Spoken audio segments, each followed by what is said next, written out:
এক মিনিট আমার দিকে খেয়াল করেন। এই ছেলে, রেডি হয়ে বসো।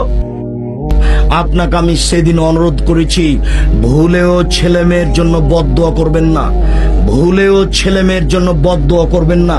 ছেলে অন্যায় করেছে, ভুল বুঝেছে, আপনি একটু ছেলেকে বলেন, আব্বু তোমাকে কত আদর যত্ন করে মানুষ করলাম, আব্বু তুমি আমাকে এইভাবে কথা বললে।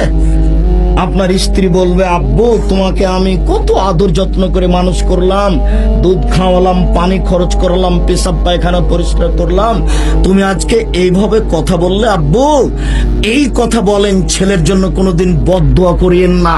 আল্লাহর নবী বলছেন, লা তাদু আলা আনফুসিকুম, নিজের উপরে বদদোয়া করো না। নিজের উপরে বদদোয়া মানে এসব ঝামেলা সহ্য করতে পারি না, বেঁচে থাকার চেয়ে মরাই ভালো।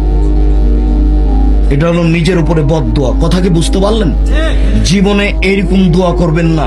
ওয়ালা তাদু আলা আমওয়ালিকুম, অর্থ সম্পদের উপরে বদদোয়া করবেন না। এইসব টাকা পয়সার ঝামেলা আর সহ্য করা যায় না, এই টাকা পয়সা না থাকাই ভালো।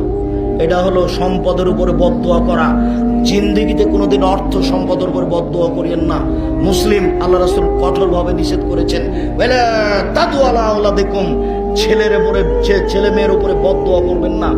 জিন্দেগিতে কোনোদিন ছেলে মেয়ের উপরে তাদের খারাপ দেখে বদদোয়া করবেন না। একদিন যদি বদদোয়া করেন তাহলে ধ্বংস হয়ে গেছে, জিন্দেগি তার খাড়া হতে পারবেন না, ও পারবে না।